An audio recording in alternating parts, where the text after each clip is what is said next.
My name is Isabel Hook. I'm a professor of astrophysics at Oxford University. This week has been a major milestone, which is the groundbreaking for the European Extremely Large Telescope, the EELT. So what's been happening is that the top of the mountain where the telescope will be situated has been levelled with a series of explosions. That allows a large enough flat base to be made for the telescope to be constructed. Why do you need to do this at the top of a mountain? There are several criteria for choosing a good site. One is to be away from too many lights from cities and so on. Another is to be reasonably high so that you're out of water vapour and turbulence of the atmosphere. So being above that and being on a bit higher up helps a lot with that. And you also obviously want a site which has very good weather, so many clear nights, no clouds, not too strong winds and things like that. And this particular site has been very carefully chosen to match all those criteria. So tell us about the telescope you're actually going to be building on this now level mountaintop. It's a really major step forward. So the largest telescopes that we have around at the moment of this sort of type are about 10 metres across. This one will be about 40 metres across, so it's really a lot larger, and that brings two main advantages. One is that it gives you a much larger collecting area, and that means you can detect light from much fainter and more distant objects in the universe. And the size of the telescope gives you another advantage as well, which is that you can produce much sharper images. And so we'll be able to produce images that are around 15 times sharper than we can get now from the Hubble Space Telescope. That really is a stupendously big mirror, isn't it? 40 metres. Is it all one mirror, or is it a collection of lots of little mirrors which function as one giant mirror? Yes, you're right. You can't actually build a mirror this big in one piece. So it's going to be built up from around 800 smaller hexagonal segments, each about 1.5 metres across, and they'll have to be very carefully aligned so that they act as a single unit.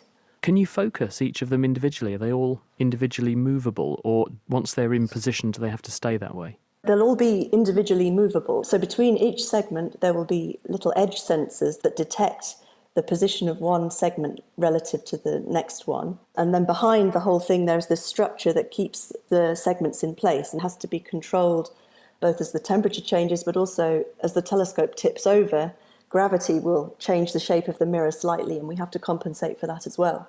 And what sorts of questions will you be able to ask with this once it's up and running? Well, it's a very general purpose telescope. It will answer questions right through the whole range of astrophysics and some really fundamental physics questions as well. The telescope will be able to observe planets orbiting stars outside our own solar system, the so-called exoplanets. The very large primary mirror gives us extremely sharp images, and that will allow us to separate out the light from a very faint planet from its much brighter parent star. And really to help people to understand what the resolving power, the ability of this telescope to see like we haven't before is, can you put it in terms such as, if I took a hair off my head, how far away would I have to move that hair before your telescope could no longer see it? I can't do that off the top of my head. Well, you can take a hair from somewhere else if you prefer. Yes, exactly.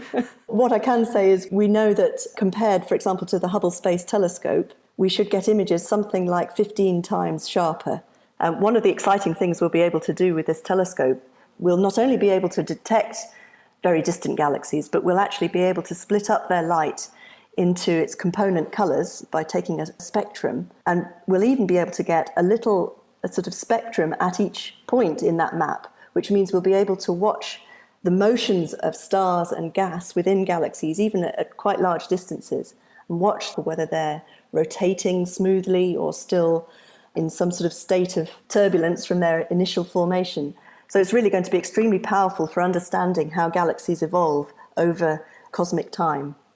But something of this complexity must have quite a long build time. When will it turn on? It's expected to start operations sometime around 2023 to 24, something like that. So it'll take about 10 years to finish the construction. And the price tag? Around €1 billion, divided up between the member states of ESO, which is the European Southern Observatory, and spread over something like the 10 years that I mentioned for the build phase. So when you actually divide it up like that, it's not too bad per country.